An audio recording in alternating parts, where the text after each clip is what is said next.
Very many thanks for staying with us. Remember, you can join the conversation, Politics Today, on Twitter. It's hashtag Politics Today, and the handle is at CTV Politics.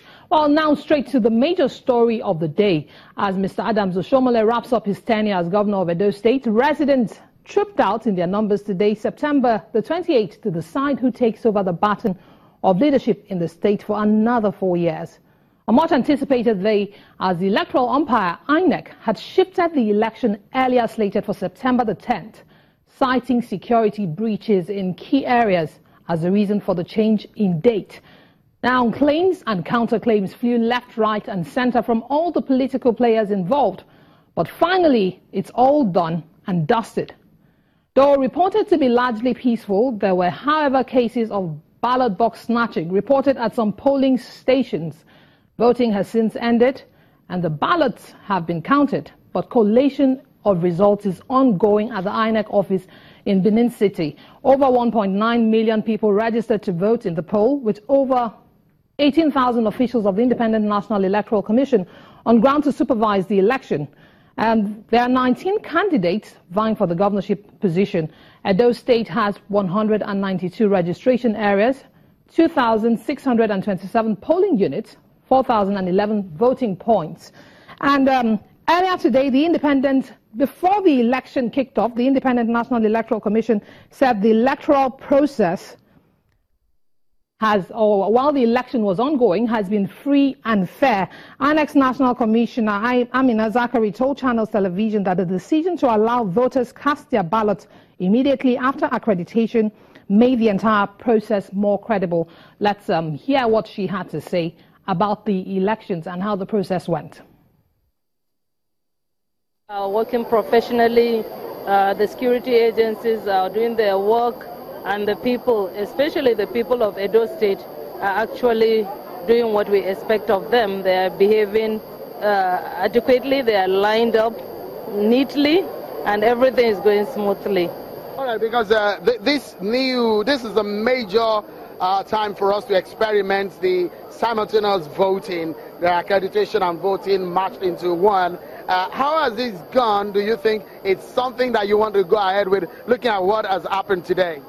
Yes, it's something we need to go ahead with. It allows more voters to come out. It reduces apathy, because most elites didn't like the old system, but they can now come and vote peacefully and go back to their homes. It's something we should continue with the cooperation of all stakeholders, especially the voters.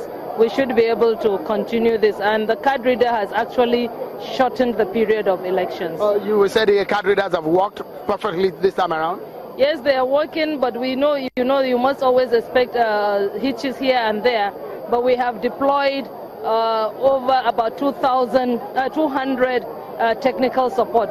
We have one technical support for each registration area, that's 192, and we have 36 senior technical support, 2 per local government, plus the people already that are doing the technical support within the state.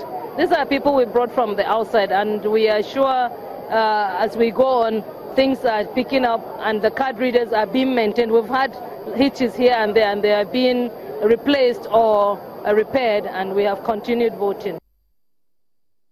There you have INEC National Commissioner Amina Zakari talking to us earlier on about activities playing out in Edo State during the course of the voting. Well, as the program proceeds, I'll be joined on the program by my colleague and Channels TV political correspondent Okimbaloye.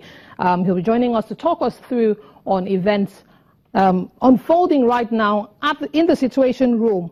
He's right in the center of Edo State. He's in INEC office where collation and compilation is going on right now. Well, earlier on in the day, some election observers had been speaking on the state of security. Recall that security was the reason why the election was suspended initially, and they spoke about the cost of providing security for the election and the modalities that INEC actually put in place.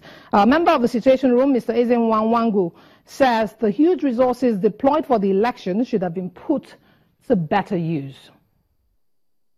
I think it diminishes us as a people that we have to throw 25,000 20,000 drones, helicopters into a state election. I think there is something that is not sitting well with that. It has something to do with our mentality as a people. We shut down the economy of Edo State. We shut down the economy of adjoining states. And we're dealing with a place where majority of our citizens are in the informal sector. So going forward, a conversation needs to start about how we can depolice our elections, how we can begin to ensure that we can do elections without this heavy cost. The cost of mobilizing security alone is enough to provide at least 100 cottage hospitals in Edo State. And we lose that for just 6-7 hours of an election, and I think there's something that is not sitting well on that. So going forward, we must have to address that fact. But all that said, what is important is that the situation now is that in many places you can see that the election is over-policed, in the sense that you have heavy presence of military within the city center and in some of the places that we have gone to. What that may do, it can have two effects. It can inspire confidence, it can also create panic. Well, as you can hear, the situation room, one of the election observers there saying that more should have been done on the part of security agents. Just yesterday, Channels Television's political correspondent, Chonwo Kimbaloye, spoke with Mr. Solomon Shoyebi, INEC National Commissioner, and he said it's as good as a done deal. That he actually said INEC is over-prepared and it would take... It's almost impossible, in his own words, for that election to be rigged. He said the biggest partner INEC has is the security agencies. Let's hear firsthand what he had to say, and then we'll be joined by our guest on the program. We are not only tracking the processes, we are even tracking materials. The permanent voter's card is the easiest one to track.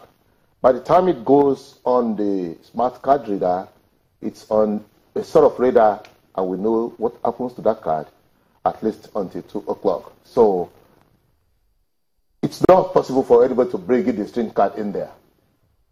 It's not possible for anybody to bring in a card after the prescribed hour in there. It's not possible for you to take a card which belongs to one polling booth to another. It's not. There are some things that are just not possible. So rigging is impossible in this election? I'm telling you, almost impossible. Let's just use the word. To rig. Almost, I'm telling you. It's almost impossible. You see, the whole thing is process protected. We can talk about what is happening at a particular stage, and we can track effectively the process itself. And we can track the materials. This is what I'm talking to you. We can track the progress of election. It's the days of, in the recent past, Nigeria has witnessed a lot of inconclusive elections. And yet still, Nigerians and the Edo people in particular wait with much anticipation to see how this particular election is going to turn out. We'll take a moment. When we come back, the discussion continues. Stay with us.